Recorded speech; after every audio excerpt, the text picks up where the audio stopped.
Civil Media.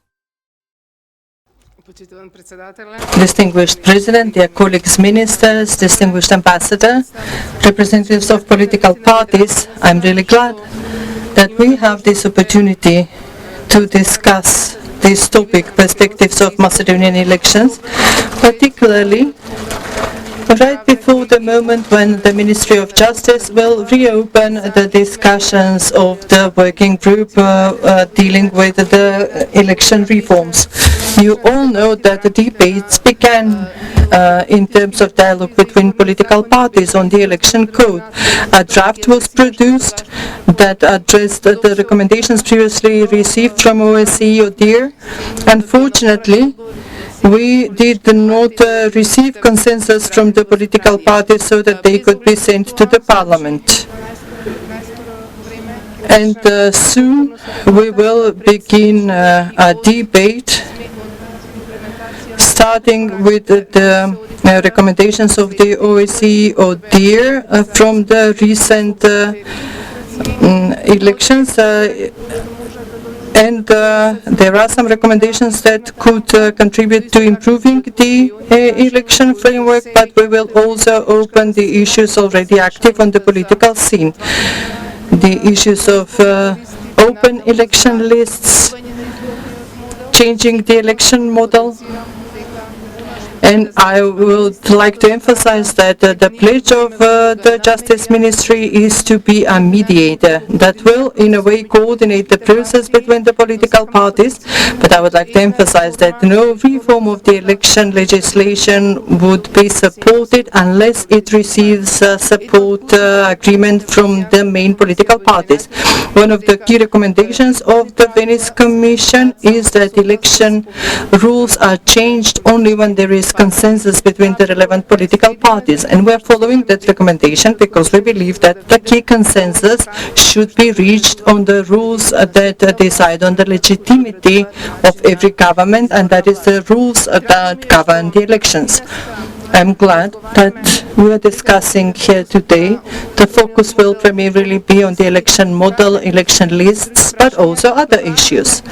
Those are issues that are, in a way, a testament to a maturity of the election system and political scene.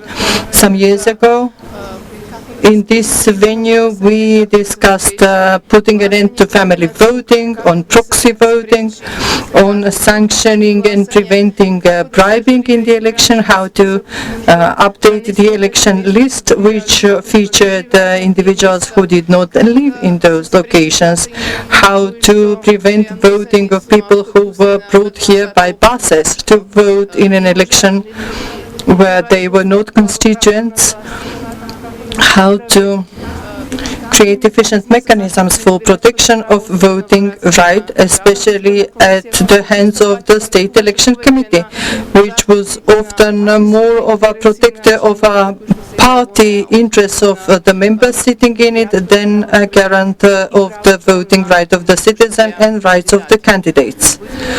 Over the past period, we tried to go beyond the framework created by the Election Code and enhance the mechanisms guaranteeing a fair election process, especially in terms of financing of election campaigns.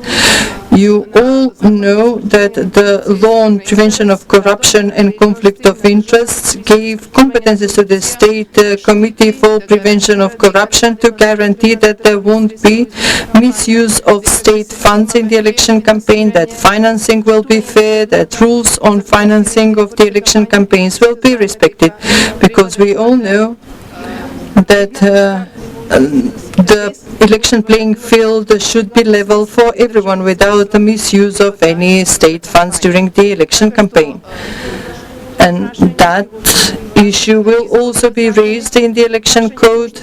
Another pertinent issue that will be discussed in the working group will be the issue of financing the media campaign during the election campaign. You know that in the recent elections we introduced a change to the Electoral Code in this area. Such issues gave rise to a debate in various areas, I'm already in discussion with the Association of Journalists and their representatives to improve that framework within the Electoral Code. So that is again an issue that will be up for discussion when the working group convenes. One of the issues that the OSCE ODIHR is addressing in its report is the issue of providing access to voting rights for everyone.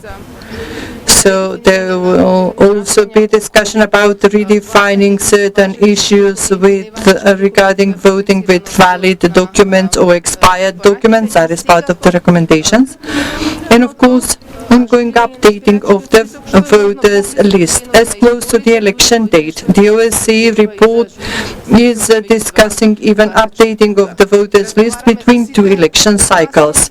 We will discuss all perils, all risks, advantages, and disadvantages of particular measures. The aim is to create legislation that will be applied not only when the government has goodwill to implement fair and democratic elections, as seen in the most recent local and the presidential elections. We should also be mindful that there might always be some deviant ideas, somebody willing to abuse election rules, so we will have sincere debate in order to create rules that will protect the election process but will also protect the voters so that they are free to exercise their democratic rights. I'm saluting participants in this conference. I'm grateful for this opportunity to discuss, and I'm inviting Civil to join the discussion on changes of the election code. Thank you. Civil Media